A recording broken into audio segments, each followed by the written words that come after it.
हमारे साथ माहिर मईशत जनाब डॉक्टर खाकान नजीब साहब मौजूद हैं और मामला ये है कि महंगाई है वो बढ़ती जा रही है और ये मैं नहीं कह रहा, ये ख़ुद वजारत ख़जाना की रिपोर्ट्स कह रही हैं। और इसकी अप्रैल के महीने में महंगाई की शरह 10.9% की शरह से बढ़ी है, जो 20 माह की बुलंद तरीन सतह है।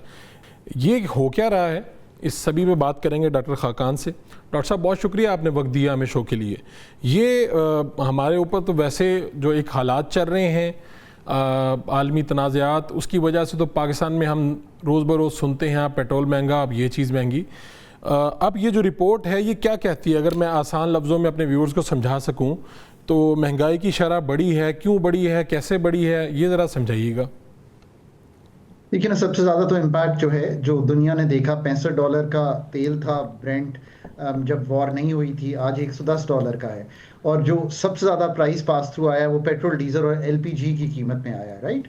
इसने एम्पलीफाई किया है जिसे आप कहते हैं ट्रांसपोर्ट को, इलेक्ट्रिसिटी को, प्रोडक्शन कॉस्ट को। और इसी तरह अगर इन तीनों को आप देखें तो price of almost everything has increased. अच्छा, एक्सचेंज रेट चूँकि स्टेबल रहा है तो उसका एक प्राइस पास थ्रू नहीं आया। अच्छा, इसमें एक सप्लाई साइड कंस्ट्रेंट्स भी आ रहे हैं बिकॉज हमारे लॉजिस्टिक्स डिस्ट्रीब्यूशन चेन्स वीक हैं। सो कुछ इन्फ्लेशन एक्सपेक्टेशन भी बिल्ड हो जाती है और लोगों का एक होर्डिंग बिहेवियर भी होता है। अब ट्रांसपोर्टेशन कॉस्ट है, हायर फ्यूल जो है वो ट्रांसपोर्ट फेयर्स इंक्रीज करता है, increase cost of moving goods होती है। और पाकिस्तान में प्रॉब्लम क्या है, 85% जो हमारा ट्रांसपोर्टेशन का फ्रेट है वो कहाँ पे कैरी होता है, वो रोड्स पे कैरी होता है। बिकॉज हमने ये समझा ही नहीं है कि the efficient way of carrying freight is not on roads, not on imported fossil fuel, not on highways but on railways. Because railway एक सरकार का अदारा था और वो बदतदरीज जो है वो मतलब जिसे कहेंगे 100 अरब रुपया हम उसमें फिर भी डालते हैं, 50-60 अरब रुपया डालते हैं तनख्वाहें देने के लिए, कुछ डेवलपमेंट बजट देते हैं, कुछ जारी अखराजात करते हैं, बट वो भी वैसा ही है।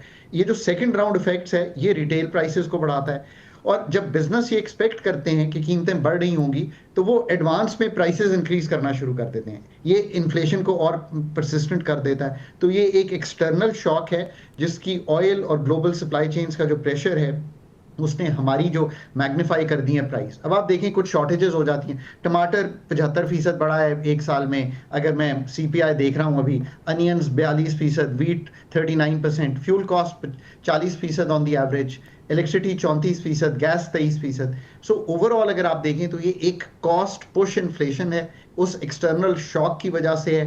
और in the long run Pakistan की पैदावारी सलाहियत, ट्रांसपोर्ट करने की सलाहियत, पाकिस्तान का बफर ऑन द फूड, इन सब चीज़ों को अगर आप साथ मिलाएं तो इन सब चीज़ों ने जो हमारी इन्फ्लेशन है उसको 5% ग्रोथ हो रही थी फरवरी में, फिर मार्च में हमने देखा 7% हुई और अप्रैल में 10.9% हुई। अगर मैं एक और इंडेक्स देखूं जिसको हम कहते हैं सेंसिटिव प्राइस इंडिकेटर, जो उन 51 एशियाई खुर्दो नोश पे है जो आप बाजार से खरीदते हैं रोजाना की बुनियाद पर, तकरीबन वो वीकली आता है और इस वीक का फिगर 14% बढ़ा हुआ है। सो ओवरऑल ये इम्पैक्ट है। और जब तक वॉर चल रही है और कोई सर्टेनिटी नहीं आती है, ये जो कॉस्ट पुश इन्फ्लेशन है, एनर्जी फर्स्ट फूड नेक्स्ट, ये हाउस होल्ड्स को अंडर स्ट्रेन रखेगी। लेट्स होप कि ये जो मिडल ईस्ट की कॉन्फ्लिक्ट है इसमें हम कोई तस्फिया देखें और हम कोई सर्टेनिटी देखें। तब तक इसका जवाब एक स्टेट बैंक ने दिया है कि उन्होंने पॉलिसी रेट को बढ़ाया है, जिसका मतलब ये है कि 11.5% का हो गया। वो क्यों किया उन्होंने, वो ये समझते हैं कि हम इन्फ्लेशन एक्सपेक्टेशन को तोड़ना चाहते हैं क्योंकि आने वाले दिनों में ये इससे भी ज्यादा बढ़ सकती है और हम चाहते हैं कि इकोनॉमी को, डिमांड साइड को जितना भी स्लो रखें और लोग इन्फ्लेशन को इसी तरह समझे कि ये ट्रांजिएंट है और सिस्टम से निकल जाएगी। बट इस वक्त एक स्टेप अप सी इन्फ्लेशन दिखाई दे रही है सिस्टम में, और ये जब तक फ्यूल प्राइसेस वापस नहीं आती, because LNG fuel price adjustment में बिजली को भी चेंज कर रहा है, एलपीजी पे गरीब आदमी खाना बनाता है और बाकी चीज़ों की बात। तो डॉक्टर साहब ये जो आसान लफ्ज़ों में तो ये बात हुई कि ये जो इस वक्त आलमी तनाज़ा चल रहा है, ईरान इसराइल अमेरिका जंग जो है, ये उसी के आफ्टर शॉक्स हैं जिसमें पाकिस्तान, अगर मैं सामने जो मेरे सामने नंबर्स हैं, वजारत ख़जाना का तखमीना था कि 8 से 9% तक जाएगी, लेकिन ये तो अप्रैल 2026 ने कुछ और ही दिखा दिया हमें। तो ये वाज़ह फ़र्क क्यों पैदा हुआ, यानी माशी अंदाज़ों में कोई बुनियादी कमज़ोरी है या बस जंग के असरात हैं, ये हमारे कंट्रोल में नहीं है? एक तो यह कि जब हमने इसको मॉडल किया था तो ये 10 से 12% ही आ रही थी अप्रैल में। अगर आप सारे नंबर्स सही लें। ठीक है। इनको कई जब लोग लेते हैं तो वो स्टेबल फ्यूल प्राइसेस ले लेते हैं, exchange rate price pass through नहीं लेते, एनर्जी प्राइस को इंटीग्रेट नहीं करते एक्सचेंज रेट डायनामिक्स और फिस्कल पॉलिसी के साथ। जब आप इन सब को करें और अंडर एस्टिमेशन ना करें कॉस्ट पुश की, तो ये दिखाई दे रहा था। ये इन शॉर्ट जो real time integrated macro forecasting systems हैं उनको स्ट्रेंथन करने की ज़रूरत है, तभी आप जैसे कहते हैं ना सिस्टमैटिक अनप्रडिक्शन ना करें।